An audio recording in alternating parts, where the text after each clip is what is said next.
A squad of Israeli army soldiers moves carefully through dry terrain. They have spotted something that arouses their suspicion. A dark opening, covered by a hatch, leads to an underworld,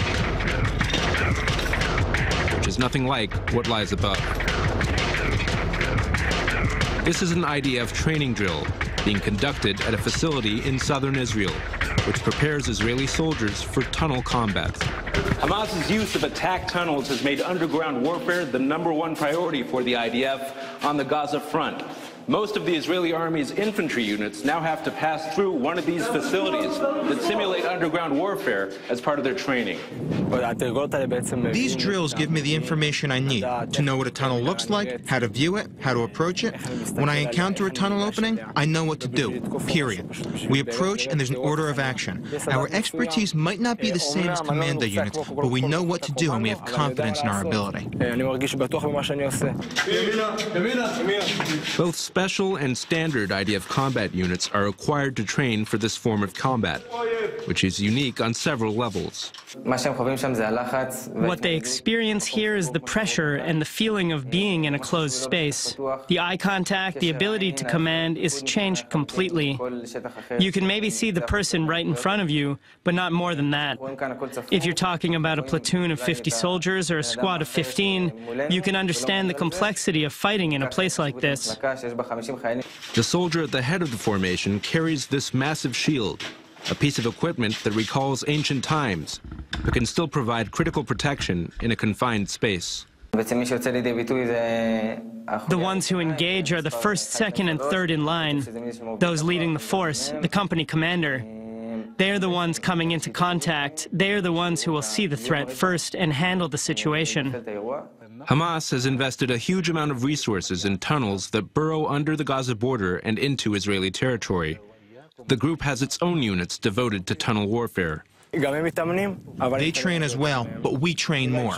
We may rest a bit when it's especially hot, but we train day and night. We invest our energy here and in other places. One senior Israeli officer has warned that the tunnels could become a death trap for Hamas if the group chooses to make use of them in future attacks. Still, the threat is a daunting one. There will always be that initial fear of helplessness, because when you step into something like this, when you're not on a training base but deep in Sajaya, then yes, you'll feel a little helpless and scared.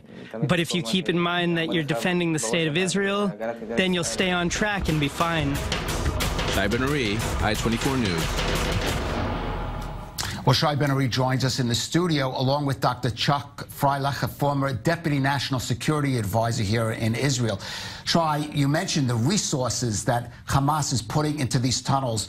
Of course, the IDF destroyed some, I think, 36 tunnels in that Gaza operation. Do we know how many tunnels there are now? We don't know definitively, I would say. One official has been quoting saying there are at least 15 attack tunnels running under the border. That figure has also been denied by the Israeli Minister of Defense.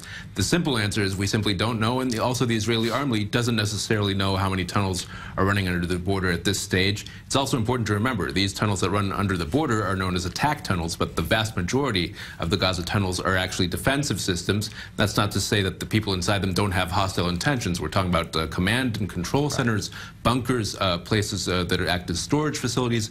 These are the main reasons why the Hamas leadership has remained basically unharmed in all the conflicts that we've seen over the past few years. But interestingly, these soldiers tell us that they also train for scenarios where they go into these defensive tunnel systems as well. Okay. Dr. Freilich, very impressive seeing that training facility. But it raises the question, why wasn't something like that set up a little more than a decade ago when a tunnel was used to kidnap Gilad Shalit from under the Gaza border? You can always ask that question, and it's always a good one. Look, I think we have to try and put this issue in a little bit of perspective. The tunnel threat is important, and I would put the primary emphasis on the defensive tunnels rather than the offensive ones. Tzahal, the IDF, is taking this seriously. Maybe belatedly, we are dealing with it seriously today. Now, I want to be careful here because people's lives are at stake, so I want to be sensitive. On the one hand, if we lose, we could lose a good few people here. Sure. And if it's just one, that is one infinitely too much. It is, on the other hand, to put it in proportion, it is hard to imagine a scenario, when I'm talking about the offensive tunnels, in which the result is worse than the kinds of horrors that we experience, let's say, with suicide bombing. I see, yes. Now, that, again, that's a horror, but it's a specific horror, it's a local one, it's a tactical problem. It isn't a strategic threat to the state of Israel. I understand. Of course, the people living on the Gaza border have their concerns, but you did make reference to that, so we do understand that. Speaking strategically, here we're talking about tactically defending these tunnels, against these tunnels. Strategically, is there any realistic way of trying to pressure Hamas not to build these tunnels in the first place? Our problem today is actually that the level of pressure on Hamas is too heavy. Okay.